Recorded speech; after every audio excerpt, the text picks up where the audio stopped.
I know. She Hey. goes on the job. Well, this is an honor for me because a little bit before Mother's Day, we have the mother of all mothers. I feel like you're like America's mother, Daphne. Daphne Maxwell Reid, welcome. Thank you so much for coming out. Thank you so much for having me. It's a real pleasure. Yes, I am so happy to be talking to you because there was so much, I think like it was probably 2 months ago that I learned about you and your journey.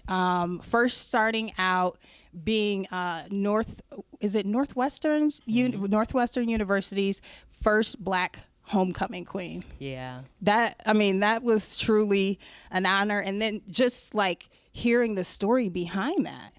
Yeah. The girl was mad, okay? Oh, a lot of folk were mad. Yeah. I think a university were mad. Yeah, a whole university was mad. Yeah. But you pushed through, despite some I had of those. to live my life. They didn't have any say in what my life was going to be. Of course not. And So, hey, okay, thank you. I'm off to do my thing. to do your thing, and your thing landed you at the Fresh Prince of Bel Air. That's one of my last stops. One of yeah. your last stops. And everybody, I would say pretty much 99.9% of America fell in love with you. Oh, yeah, there are 3 people that really are still pissed I know, off. aren't they? I know, but I'll put up with it. Yeah. So I loved your story. I loved also too you and your husband ran your own production company and were doing film. We built a studio. Yes. Tell me a little bit more about that. Whew. He was an exec producer on a lot of television shows we were doing in Los Angeles. And he got a little tired, Tired, girl. fighting that fight. Yes. So we moved to Virginia and decided to build a studio of our own that we could control the content. And we could get the content out by developing a distribution company. So we did that back in the late 90s. And we settled in Petersburg, Virginia, built a studio, full-fledged 15,000 square foot studio with buildings and back lot and 54 acres. And we were producing movies. We did a show for Showtime, a series called Lynx, starring Pam Grier. Hey, I interviewed her too. Oh, she's a doll. I love her. She's a doll. Yes. And we did a lot of stuff. We brought about $15 million through that little town in the first 5 years we were there.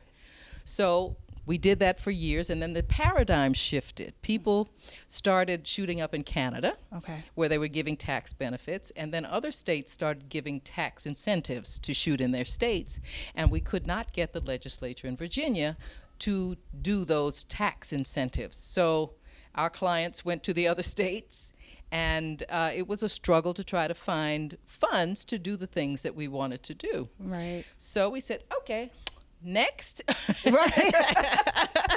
And my husband, Tim Reid, who everybody knows from WKRP if you're old enough, and Sister if you're not. Sister, yes.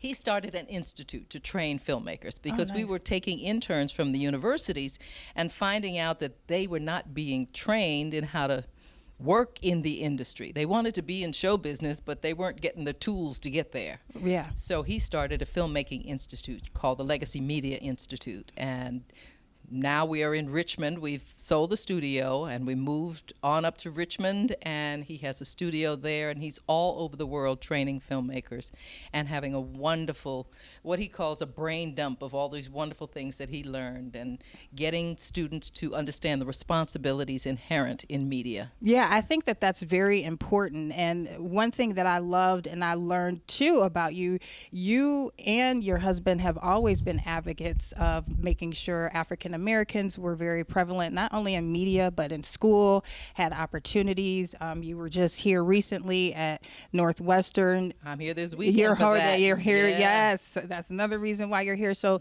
let's talk a little bit about that. Some of the adversities, was there an adversity that you encountered besides your homecoming queen days? That's a little, lightweight stuff. In media and as an actress and a model, was there an adversity that said, you know what, I'm going to take this back to my culture and my community and try to help them? I have always been grounded in who I am and where I come from. I never had any adversity that I would be able to calculate. People told me no, and I said thank you very much and went on and did it anyway, or found somebody else who said yes. So I've never been one to sit and be a victim of any kind of judgment of who I was. So I can't say that I had any adversities that stopped me from doing whatever I wanted to do. And I have been very, very blessed. I've had wonderful opportunities that I took advantage of and learned from every opportunity. I wanted to see what everybody in that opportunity was doing so I would know how to bring the best of me to that opportunity. So adversity, it's just a roadblock. You go around it, under it, over it. It doesn't stop me. Yeah. And if I did fail, the best thing that anybody could do when they fail is to get up. Exactly. And keep going. Try something else. Yeah. There's lots of ways to do it. Yeah, I agree. One thing that you said that really moved me was you said in the wake of the civil rights movement, being among the first a few black women to work in popular television, it reminds me that one doesn't choose to be a pioneer. You don't. And the thing that really stuck out to me, and I guess maybe because what's going on in media, is that word choosing, right? Right. So I don't know if you heard about Kanye making the comment about the choice of slavery. He said that, 400 years, it sounds like there was a choice there. Like, people could choose to be enslaved or not. So speaking of choices, do you, I don't want to say do you agree, but would you say that? I didn't hear it. I don't care what Kanye has to say about it.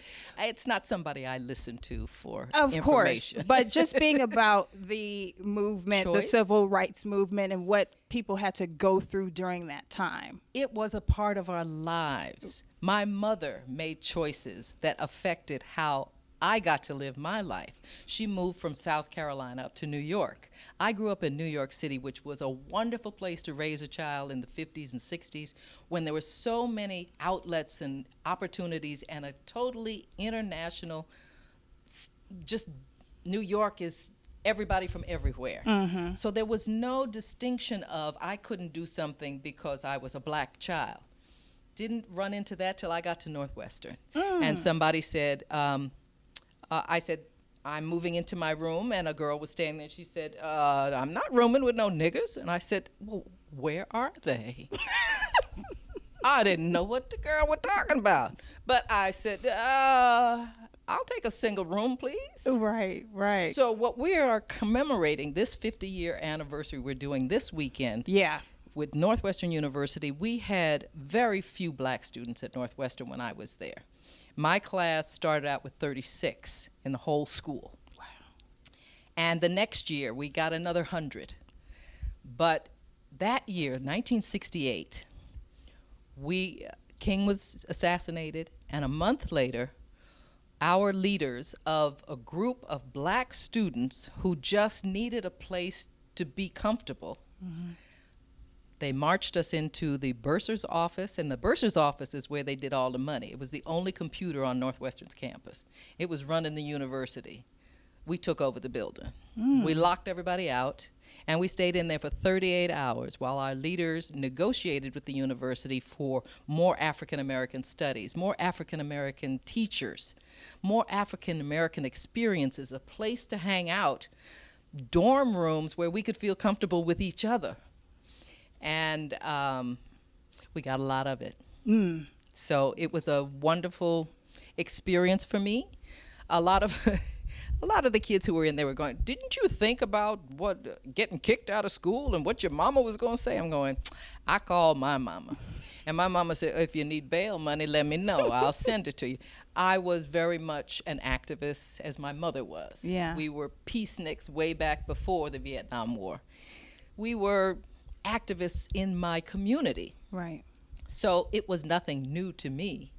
And I was not at all concerned about getting kicked out of Northwestern because then I'd have to sue them.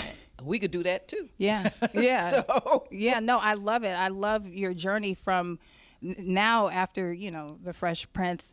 Let's talk about these jackets that you like that? yes, you're a seamstress. I am. I've been a seamstress since I was 9 years old. Look at you. I mean, all these, and it's not, I don't want to say a hidden talent. It's probably just things that we didn't get privy to know more about Right, you. right. Our lack of ignorance about it. I was born with so many God-given gifts. It is my duty Yes. to honor those gifts, and I try to manifest each of these gifts at different times in my life, and this is the season for sewing. So I Yes. started a line of these jackets. Yes. And I've custom make them, and they're available on my website, and you get measured, you choose your fabric, and I'll whip you out one. Yeah, and you really do like the Chinese or Asian inspired jackets. That's really I have two styles, Yeah. one with a mandarin collar and one with a shawl collar. Yeah. But they're all made with Chinese silk brocade, and they're like 50 different pieces of fabric you can choose from. Yes. And I think it's like wearing a piece of jewelry. Mm-hmm. So anybody can wear these things in any shape. I've got tall girls, wider girls. I've got all sorts of girls in these jackets, and they feel like they've put on a piece of jewelry. I love it. I love anything Asian inspired. So that love it would be me. Alrighty. I see you We'll rocking get you it today. measured up, baby. Yeah, and, all right, let's do it today. Another hidden talent that a lot of people probably don't know about you. You do photography. I do. What's your camera of choice? Well, right now I'm with a Sony 5000. And High I end. like it because it's lightweight. I don't take a tripod and lights and all that kind of stuff. That's not the kind of photography I do. I do whip it out my purse or out of my pocket, take a picture and move on. And I take those pictures and download them to my computer, and then I produce and publish books about the doors around the world The and doors. the stories around it. Yeah, I've done 4 books on doors. Yes, I was looking at the website and I'm like, she likes her door. I love those doors. They are a metaphor for life. What's the If you metaphor think to you? It is opportunity, adventure, curiosity. It is craftsmanship. It is color. It's what God has done to this door. It's what people have done to this door. It's an expression of who is behind the door, but it's a sense of adventure for me. Okay. And it means you take a trip through a door every time you make a choice on your path. It's going through another door, and you choose whether to open that door or not. So think about having an adventure or moving to the next phase of your life. You're opening a door. And I want you to pay attention to the details of your life, because that's where I find a lot of the richness that gives my gifts such grace and depth. Like what details do you think people need to pay attention? Look at a door. Look at a door differently. Okay. Look at the craftsmanship. Look at the color. Look at where that door is leading. Look at why that door is closed or open. And in your life, look at the details of your journey, not just where you go, but how you get there. Notice all along the journey the stuff that makes your journey rich. A lot of people just go, "Meow," and go, I'm here now. Well, you got to figure out where you're going next. Right. What did you learn here Got you. on that journey? If you don't take the time to look around you, to be present when you are present, you're going to miss a whole lot of joy in your life. What did you learn on your journey? I keep learning. I learned that I can't stop learning. Got you. Got you. You're so well, I mean, of course, you've, been around and you've put in the work, but And I'm old. You can say. I don't want to say that. I don't want to say that. It's okay. I want to I've been say here a long that you're time. wise, and you've traveled and, Yeah. and I've had ups and I've had downs. You have valleys, you have mountains. If you're in a valley, keep walking, because it goes up from there. Got you. Got you. I think this is amazing. I want to thank you so much for talking to me, Daphne. And, I when I learned about you, I was like, it's so funny that you're here, because when I saw this was on like Facebook or Twitter about how you need to be like one of our Black pioneers or in our books of you know, well, I don't want to Well, say the history books. makers have put me in the history makers. Yeah, you know, I feel like you're a history maker, and you deserve more recognition than what. Recognition is for folks behind me. I don't need the recognition. I'm here doing it. That's true. That is true. That is Yeah. true. That's a great perspective. And you but don't become a pioneer if you don't step out there and do something. You're just in the right place at the right time. And when they look back, they see that you were a pioneer. hello, I like that. I like it. But no, at the end of the day, I was like, I need to talk to her. Yeah. Because she, I'm glad. I'm glad And you what called. really intrigued me was you and your husband starting the studio. That was really, I thought, because Yeah. it's something that I would love to do. So The paradigm has shifted. They Of don't course. need those kind of facilities anymore. So, yeah. I mean, they're having a wonderful time down in Atlanta, Mm-hmm. and I praise him for all the great work he's doing. But that's not the kind of journey we want to take at this point in life. Yeah, you guys are just really kind of, I don't want to say chilling, but happy and content. We got lots of other things to do, and they don't involve being anchored by a studio. Of course So, not. Of course not. Well, thank you so much for talking to me. I'm so glad you called and asked me. Yes, yes. And we'll have to do this again anytime you're in Chicago. Please. Will do. Okay. All right. Take care.